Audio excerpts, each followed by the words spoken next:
अस्सलामुअलैकुम नाज़रीन, आप देख रहे हैं वार ज़ोन उर्दू और आज हम बात करेंगे उस ख़तरनाक और नाजुक सूरत हाल की जिसने पूरे मशरिक़ वस्ता को हिला कर रख दिया है। ईरान और इसराइल के दरमियान जारी कशीदगी 2025 में अपने ख़तरनाक तरीन मरहले में दाखिल हो चुकी है। ताज़ा इत्तलात के मुताबिक दोनों ममालिक के दरमियान बराह रास्त अस्करी तसादुम अब महज क़ियास आराई नहीं रहा बल्कि हकीकत बन चुका है। जंग की इब्तिदा इसराइल के उस हमले से हुई जो ईरान के एक अहम न्यूक्लियर साइट पर किया गया। इस हमले ने न सिर्फ ईरान के सिक्योरिटी हलकों में हलचल मचा दी बल्कि पूरे खित्ते में एक नया तूफ़ान बर्पा कर दिया। ईरान ने फौरी तौर पर इसे जंगी ऐलान करार दिया और शदीद रद्द-ए-अमल की धमकी दी। ईरानी पासदारान इनकलाब ने ऐलान किया कि इसराइल ने रेड लाइन अबूर कर ली है और अब जवाब भरपूर और फैसलाकुन होगा।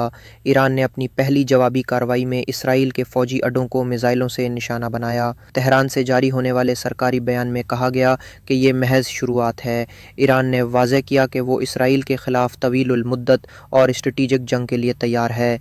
दूसरी जानिब इसराइल ने अपने आयरन डोम दिफाई निज़ाम को मुतहर्रिक करते हुए मिसाइल हमलों को रोकने की कोशिश की मगर मुतअद्दिद अहदाफ को नुकसान पहुँचा है। इस तनाज़े में अब अमरीका का किरदार एक बार फिर नुमायाँ हो चुका है। अमरीका ने इसराइल की मुकम्मल हिमायत का ऐलान करते हुए अपना एक जंगी बेड़ा मशरकी बहरा रूम में भेज दिया है। पेंटागन के मुताबिक अमरीकी अफवाज अपने इत्तेहादी इसराइल के दिफा के लिए हर मुमकिन कदम उठाएंगी। ये बयान न सिर्फ ईरान को एक वाज़ेह पैगाम है बल्कि आलमी सतह पर कशीदगी को मज़ीद बढ़ाने का सबब भी बन रहा है।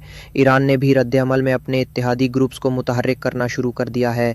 लिबनान में हिज़्बुल्लाह, इराक़ में शिया मिलिशिया और यमन में हूसी बागियों को अलर्ट पर रखा गया है। उन गिरोहों के ज़रिए ईरान खित्ते में प्रॉक्सी वार को वुसअत देने का इंदिया दे रहा है। हिज़्बुल्लाह ने इसराइल के शुमाली इलाकों में रॉकेट फायर किए हैं जबकि हूसियों ने बहरा अहमर में इसराइली मफादात को निशाना बनाया है।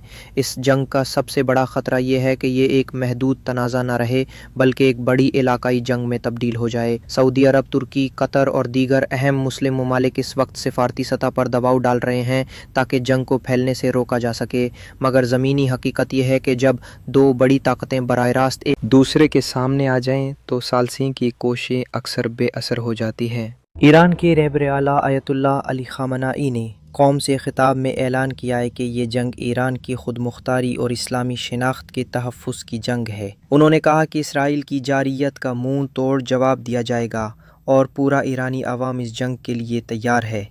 अब सवाल ये पैदा होता है कि ईरान आगे क्या करेगा। माहिरीन का कहना है कि ईरान की हिकमत अमली 3 महाज़ों पर मरकूज़ होगी: बराह रास्त मिसाइल हमले, प्रॉक्सी ग्रुप्स की मदद से इलाकाई दबाव और साइबर जंग। ईरान ने हाल ही में इसराइल के अहम बैंकिंग और दिफाई नेटवर्क्स पर साइबर हमलों की कोशिश की है जिनमें कुछ कामयाबियां भी हासिल हुई हैं।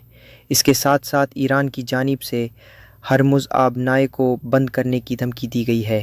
ये इक़दाम आलमी सतह पर तेल की तरसील को मुतासिर करेगा और मुमकिना तौर पर आलमी मईशत को झटका देगा। अगर ईरान वाकई ये कदम उठाता है तो अमरीका और यूरोप के लिए ये नाकाबिल कबूल होगा और बराह रास्त टकराव का ख़तरा मज़ीद बढ़ जाएगा। इसराइल भी मुकम्मल तैयार है। इसने अपनी रिज़र्व फ़ौज को मुतारिक कर दिया है और गाज़ा, लबनान और शाम की सरहदों पर इजाफ़ी अफ़वाज तैनात कर दी हैं। इसके साथ साथ इसराइल ने अपनी शहरी आबादी को हंगामी पनाहगाहों में मुंतकिल करने की तैयारियां शुरू कर दी है। ये ज़ाहिर करता है कि वो किसी बड़े और तवील जंग के लिए मुकम्मल तौर पर अलर्ट है। ईरान इसराइल जंग की मौजूदा सूरत हाल न सिर्फ मशरिक़ वस्ता बल्कि दुनिया भर के अमन और इस्तेहकाम के लिए एक बहुत बड़ा ख़तरा बन चुकी है। अगर आलमी ताकतें फ़ौरी तौर पर मुदाखलत ना करें तो ये जंग एक आलमी बहरान में बदल सकती है। नाज़रीन, अगर आप हमारी वीडियो पसंद करते हैं और चाहते हैं कि आपको दुनिया भर की अहम दिफाई और जंगी अपडेट्स उर्दू ज़बान में बर वक्त मिलती रहें तो हमारा चैनल वार ज़ोन उर्दू सब्सक्राइब ज़रूर करें। वीडियो को लाइक और शेयर करना ना भूलें ताकि ये मालूमाती तज्ज़िया ज़्यादा से ज़्यादा लोगों तक पहुँच सके।